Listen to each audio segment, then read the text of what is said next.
Hello everybody, we're back for video number 2 of our Adoptee video series, exploring our adoption journey. Again, my name is Analisa. Hi, I'm Milagros. We're going to discuss a little in more depth about our adoption journey. So that's it. I just want to mention that I'm still here in California, Modesto, but Milagros is actually in Peru right now. Yes, I'm in sunny Peru, in the northern part of Peru called Mancora, and I'm on a beach vacation for the past 3 to 5 days, I think. And so I'm just here doing a Skype call and connecting with other adoptees, and it's great to do this in my own birth country. It's great. So today we're going to talk a little about our post-adoption environment. So basically that means anything that happened after we were placed for adoption, where we grew up in our adoptive families, kind of what were the messages that we got as adoptees, and just how that affected us in terms of our decisions to travel to our birth countries, search for our birth families, explore our birth culture, things like that. I'll start by asking you, Milagros, how did you learn that you were adopted? Like, who told you, or what kind of things let you know that you were adopted? Or Well, I remember the first time I realised I was different to the rest of my family. So just to put things into context, I'm one of 8 children and 3 of us are Peruvian. So there's sort of a big kind of group, 5 are their biological children and 3 are adopted. So there was always a difference anyhow. So you just have to see each other and you can notice there's a difference. So I think that when I was about 3 or 4, I realised that we were different, but I also realised because my mum kept saying that we were from Peru all the time, so she really put a lot of emphasis on the place where we were born, our birth country. So that really was my first kind of verbal kind of explanation. Oh, you're from Peru, but she didn't really get into detail about our adoption journey until later on. But just from seeing us as a family, I knew that we were kind of different. I was a single child, the only child. And I only have one parent. I have a mom.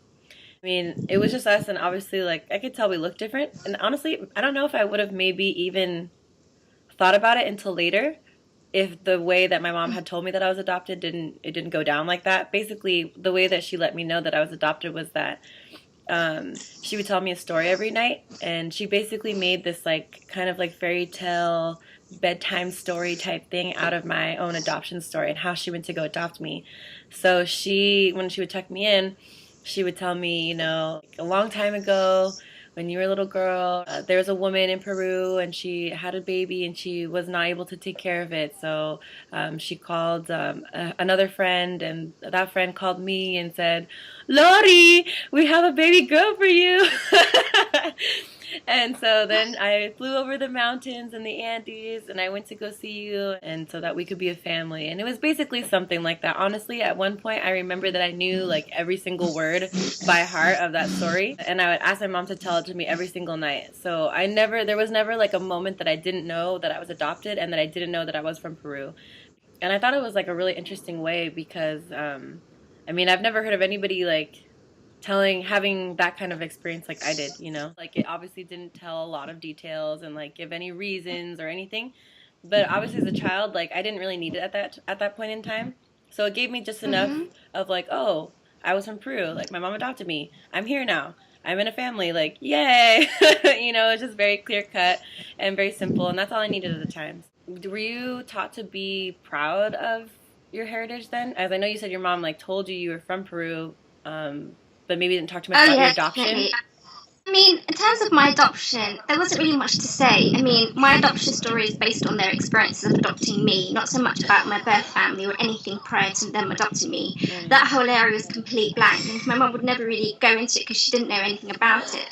And it wasn't so it was because you don't know anything about it, she didn't know what to say, therefore she didn't say anything. So it was kind of nothing was really spoken. But she did speak about my adoption journey and what it was like to adopt me and how it was, and how she first saw me at the hospital and I was really ill, and how the situation and how she had to go back twice to see me, and how, because my adoption story is a little bit different because they first saw me and then they tried to get me adopted. Then they went back to collect me after 8 months, and at the same time they adopted a little boy, my brother. Well, not exactly my biological brother, but my brother. So there is, and my adoption story, kind of it's a long story in a sense. It's not just about me; it's about my other brother as well. I and see. how he was adopted. Because I think if I wasn't adopted, he wouldn't have been adopted.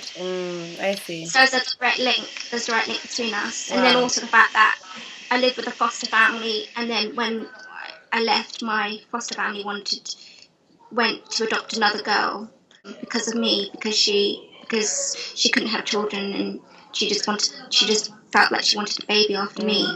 So like I think my adoption had kind of many impacts about it all, and I was kind of really aware when I was like around a teenager that my adoption affected a lot of people, which was kind of unique in one respect. Right. But certainly, we were certainly to be told we were Peruvian, and I guess this is another like unique example, because I know that most children who are adopted, they're told to be French or Spanish. I don't know what, American.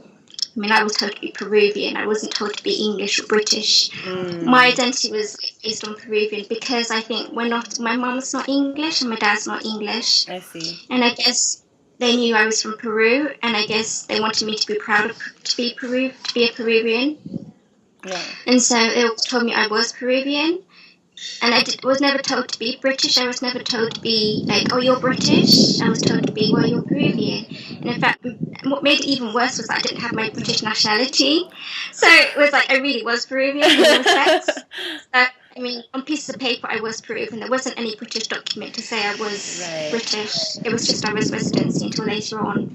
Right. So yes, I mean, in all things considered, I was Peruvian, but just not being brought up with Peruvian parents, not being brought up in Peru.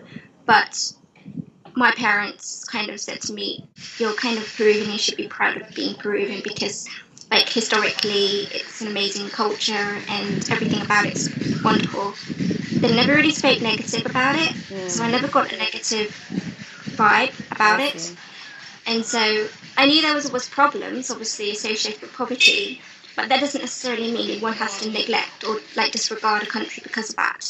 Yeah. So I've got a healthy understanding of Peru, and I also understood it through my mum's experiences, my parents' experiences. So that was a really good eye opener to my culture and to an appreciation of Peru. So I think that was like the foundation of me being adopted, like. Why I love and I go back so often to Peru, it's because it was sort of like developed within me. And your family was never like, oh, you shouldn't go visit, or like, even though they didn't talk about your adoption, did they ever tell you to not look, or maybe to like not ask questions, or did you feel like you could ask them things, or maybe they didn't have information? I don't know. I guess there's so many questions you can ask. I mean, there's questions about adoption, like your adopting journey. Then there's questions about how they feel about adopting. Then there's questions about why do you adopt. I mean, there's such a range of questions, and I can say that they did tell me my adoption journey. They did explain why they wanted to adopt me and why they wanted Peru. And I think they chose Peru. They specifically chose Peru to adopt me. They just wanted children from Peru, in a sense. This is the kind of experience of adoption that they wanted children from Peru because they'd experienced experiences in Peru and they love Peru. So why not, kind of like when they're adopting, why not choose Peru kind of thing. So I had a really firm understanding of why they wanted to adopt and what country. I had a firm understanding of my adoption journey, but what they couldn't give me was my history. And that's not their fault. They couldn't provide that because they were not given it. And there was a limited amount of information. And so, on that, that's what they could do. But like adoption, like scenario, so to speak, like how a person feels about adoption, like that's a whole new area. Like if you were like an environment of adoption, like, you're a professional or you knew other parents or you knew this, I think you'd get that, but it was just us in London. So you didn't know like any other families that had adopted children from international countries? Never. Wow. Never in my life. Wow. Never. I mean, as far as I was aware, I was the only adopted child in London. We were the only adopted children in London. Wow. It was that extreme. Did you feel that? Did you feel like a sense of like, wow, like I'm the only one and like I'm a weirdo for that? Or did you, like, what did you kind of, do you remember how you felt about that growing up? I felt like very delayed in some things. I felt, am I the only one that's delayed?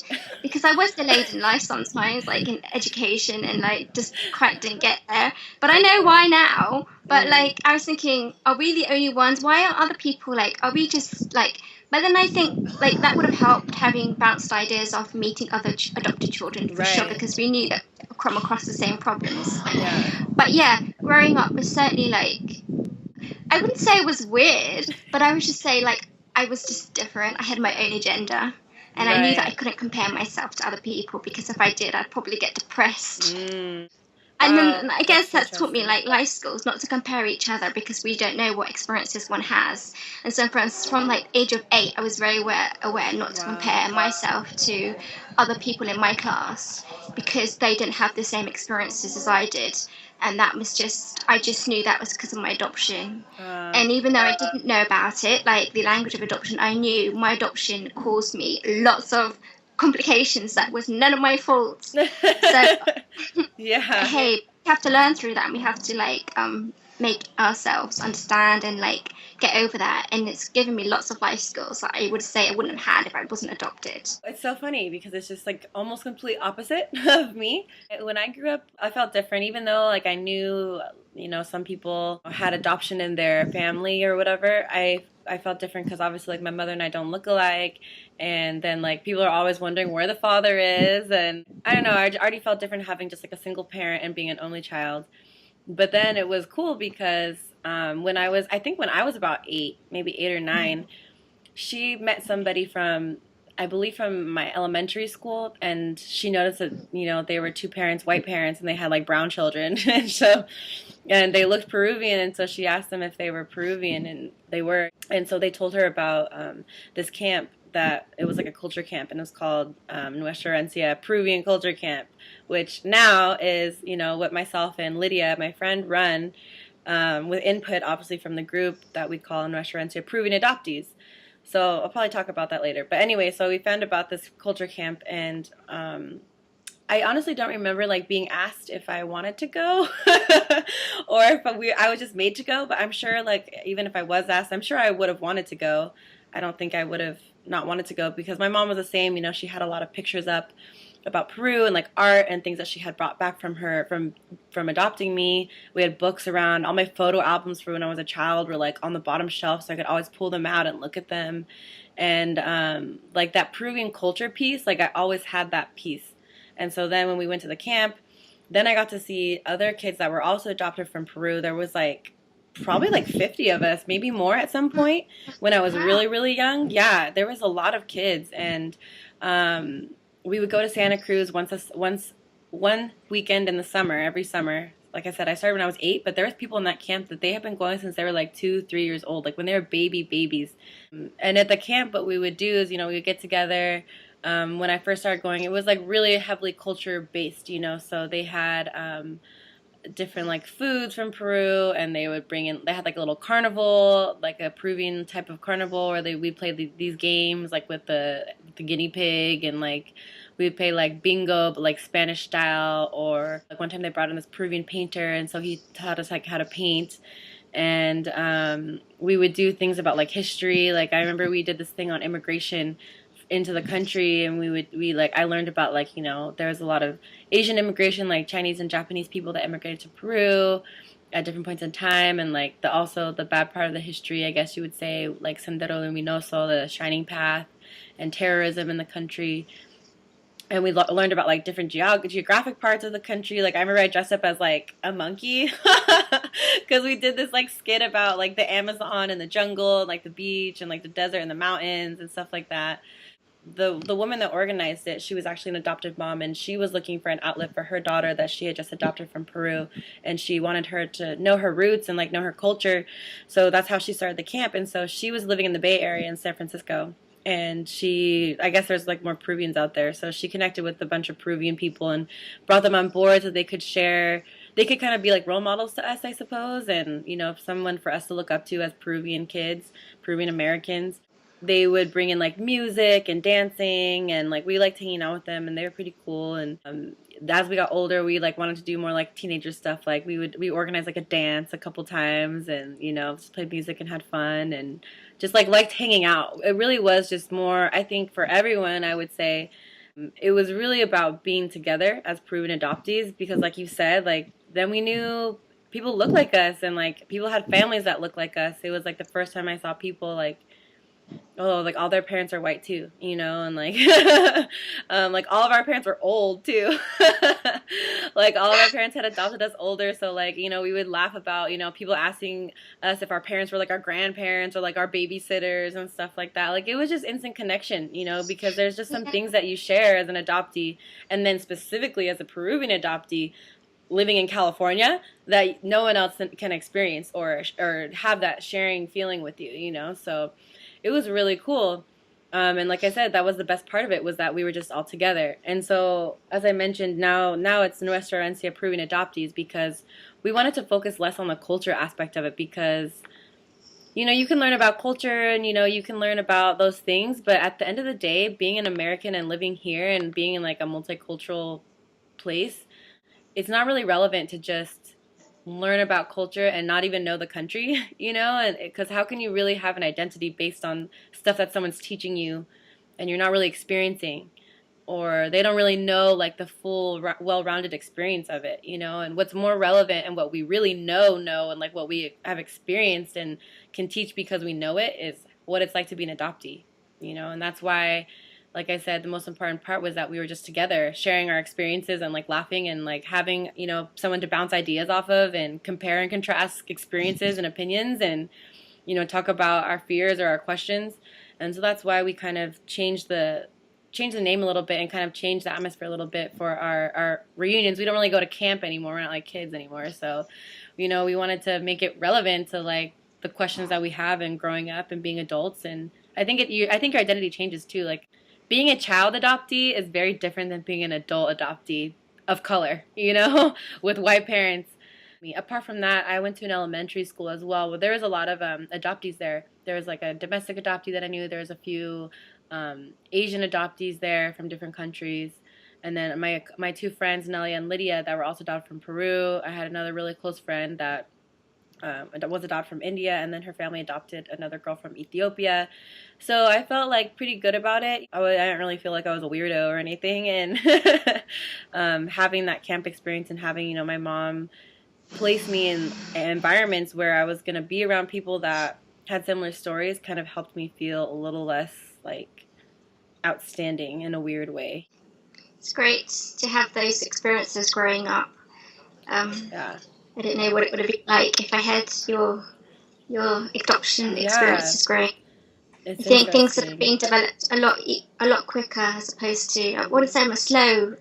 I don't think my adoption journey's been slow, so to speak, but I think it would have been faster had your experiences. Right. I remember being like really young and like wanting to go visit my birth country. Like I remember specifically one time where I think I started crying because I had asked my mom if we could go to Peru, and she was like, no. And I was like, because I really wanted to go so bad. Like I felt so proud of like my story, and like I was starting to get curious. I think I was probably around like 10 years old, 11 years old when I started getting really curious about what's over there, and like, what about my birth mother? And like, I hear the story all the time, but like, I don't really know it, I've never seen it for my own eyes. And like, there should be no problem with it. Like, I go to a proving camp and like, we talk about it and I see pictures. So like, I should go see it. Like, I wasn't afraid of it at all. I was really excited, and I was like really frustrated with my mother for like not letting me go right away. But we ended up going when I was like 12 years old, because she told me she wanted me to remember things better, which, I mean, it makes sense. Like, you're spending a lot of money to go to a country. You want your child to like remember something. So I was like really, really eager to travel, and I think it was because of the fact that I had all those different outlets, and my mom was always open to communicating. And even if I didn't fully understand like being an adoptee and how that kind of identity is confusing, but I knew my story, and like you said, I didn't know all the details, but I wanted to know them, As I said, like I think I had a really positive messages throughout growing up about Peru. As far as searching was sort of talked about, it wasn't really never ever talked about searching. I mean, I never thought in my mind that it would be possible to search. Yeah.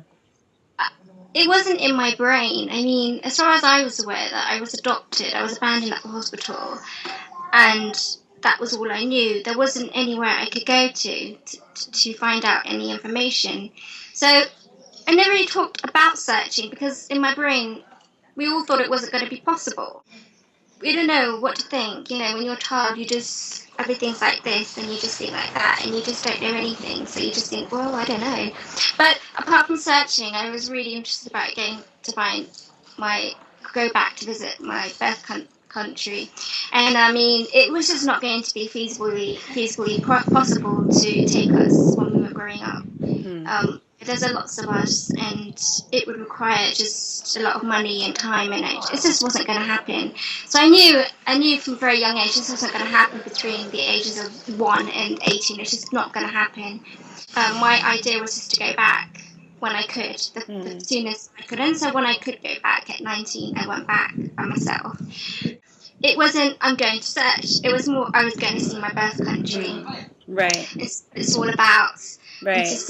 And to see how I feel about it all, and to go back and to see my roots, and to see another brown person like me who's 4'10" and got black hair and got roundy face, and it's like, you know, whatever. So I wanted to see myself and other people. Yeah. I didn't want to see. I wanted to see another me walking down the street. So first of all, it was about connecting with my culture and finding an identity. I knew I was kind of really Peruvian inside of me. I think lots of messages inside of me, like I felt Peruvian. I didn't feel like my brothers, my adopted family in some respects, like my temperament, thing like that. Yeah. So I must have got somewhere. So, you know, so I was just going to go back to my roots to see what I could discover about myself. Yeah. Everyone was really happy for me to go back. I mean, that's good. You know, if my parents could afford to have all taken us all back, they would have. I know that's what. Yeah. But they just couldn't have, and so I just knew that. But on the one hand, it's great because I had a really positive experience by myself. And I had to really learn lots. You know, you have to just survive for yourself, kind of thing, and you have to learn really quickly. But searching wasn't something I considered. I mean, I had met my foster family, and I had met the lady who did the paperwork for my adoption. I met her. Okay. And on both occasions, they knew nothing. So if they didn't know anything, my adopted parents didn't know anything. I mean, who would I go to? Right. I didn't know much about Peru in terms of information systems available there. Right. So I took everything on my piece of paper quite literally, and so did everyone else around me. No one thought it was going to be possible. So I just grew up in my own world, because still at that stage I had no adopted friends. I had no one. I mean, who else going to bounce ideas? No one. There's no one to bounce ideas. There's no one to say, how did you find your parents? Or tell me about you. Nobody. Nope. I knew nobody. So I was going with my eyes kind of completely blind. I mean, I just was a trial and error, literally trial and error. And that's to Facebook the past 3 years. It's only there having been connected to other Peruvian adoptees, and it's because of them I've been able to search. Right. I mean, so it's been like an adoption journey, because it's been a long journey, but it's been really great because I've never had anyone like my parents say to me, "Why are you going to Peru? Why are you set?" All of that. They've always been supportive of me, and like they've always wanted me to go back, and I think. This is the message I got. You need to go back. You have to go back and you have to learn it for yourself, because we can only teach you so much, but you have to do the rest yourself. That's a pretty big admission for parents to be like, yeah, we don't have all the answers.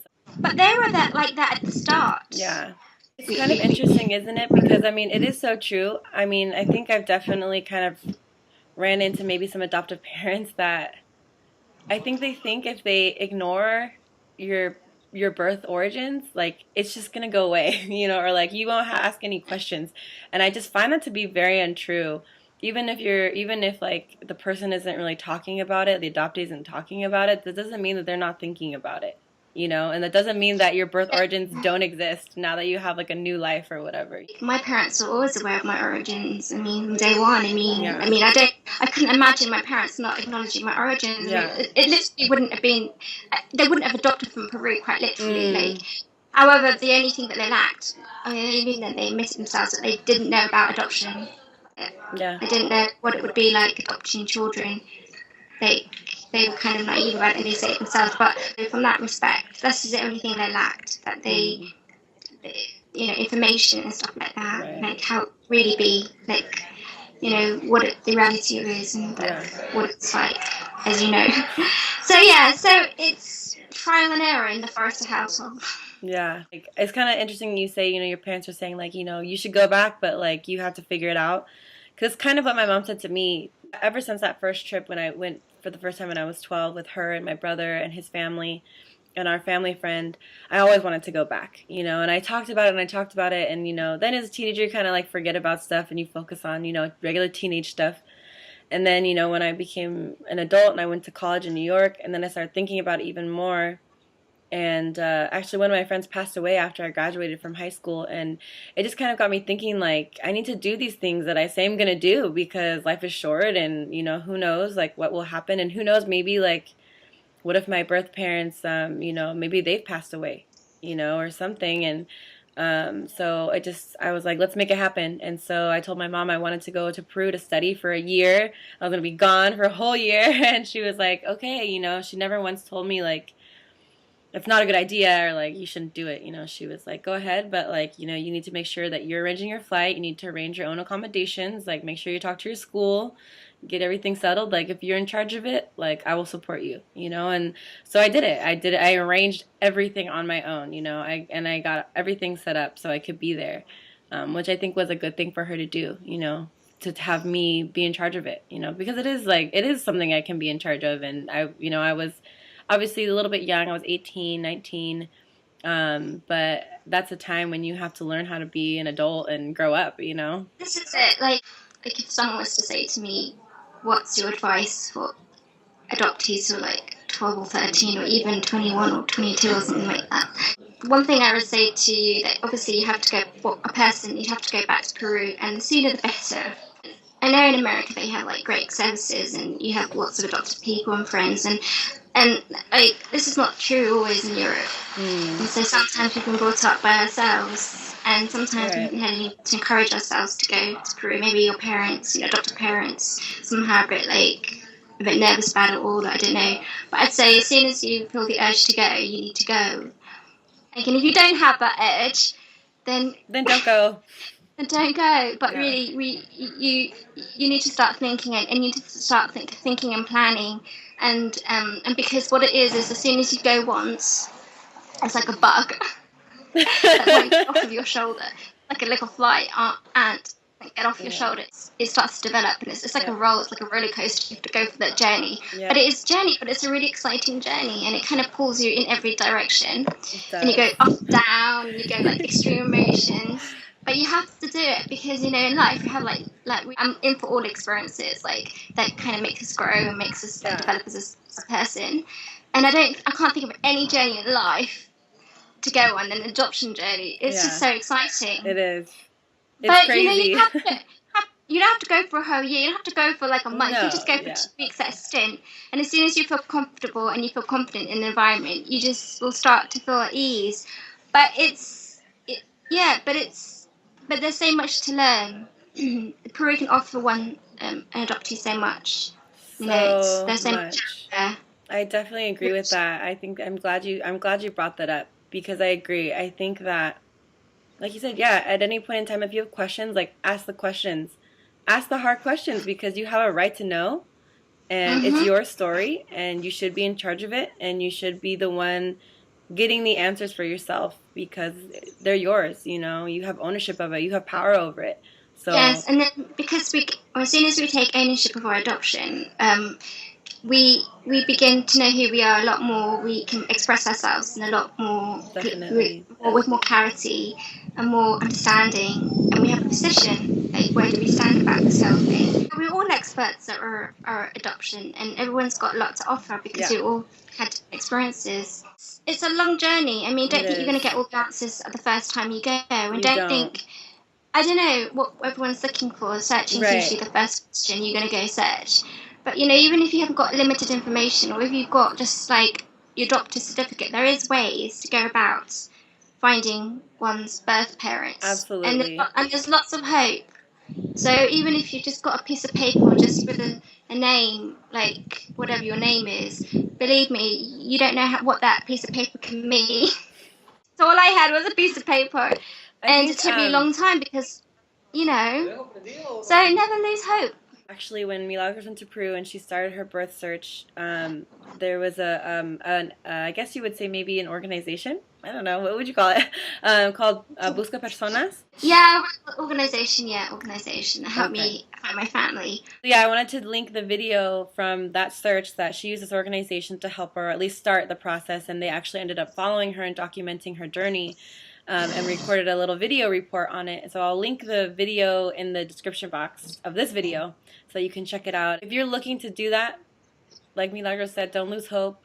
Be patient. And if you want to, talk to either of us, because both of us have had experience looking for people, or we know people that can also help you find your family or find just any documentation that you want. This last time that I went to Peru, I actually pulled out my original birth certificate, which was like really exciting and a huge deal because my legal birth certificate, I guess you would say, it just says like my name, my legal name now, and then my adopted mother's name, and like that's it. And I'm like, okay, did I like fall out of the sky or something? You know, like that's not like, and then it's a Peruvian birth certificate. Like, how does that work? So my original birth certificate has my birth name, my birth mother's name, her information, and then a little act on the side, and it says, you know, act of adoption, and it goes through the process of saying, you know, the lawyer talked with this family, this woman, my adopted mother, is adopting Analisa. She's going to be called Analisa now. So it actually took it through the steps, and it was just something really nice for me to see. Because I felt like, wow, I have an origin, you know. I started from somewhere, and this is how I got to be where I am now, you know. Yeah, I definitely agree with, like, it's funny because I love documents. Like, documents are like, I don't look at them all the time, but when I see a document related to me, I'm like, wow, this is part of my history. Obviously I was present there, but I wasn't really, like, consciously present insofar as a baby. But I mean, just if you look at the documents, and you learn so much with the documents. Like I'm a collector, I'm a hoarder of documents actually at the moment. I've got all my documents, and even if you didn't know my history, you could just read it on the piece of paper. Right. I mean, documents can say a lot that verbally people don't say. So they're hidden messages in documents. Definitely. I think we had a great chat today. It was so nice of you to chat while you're in your vacation on Peru, the beach. Yes. We'll be back next week, and we'll be talking about our experiences being Andean Peruvians, that we were both adopted from the Sierra, I guess you would say the mountain region in Peru. Actually, I was from the north, Milagros was from the south. And how that is having this type of face, growing up in London, where Milagros is living now, and growing up in California, where I live. If you are looking to go to your birth country, and you don't have support from your or from your adoptive family, just know that there's people out there like myself and Milagros that we support you. You know, we support you in your journey, and you can turn to us if you have questions or anything. I'm an open book, and I think you are too, right? Definitely. So we will see you next week. Thank you for listening. Leave comments, ask us questions. All right. Bye. Okay, bye.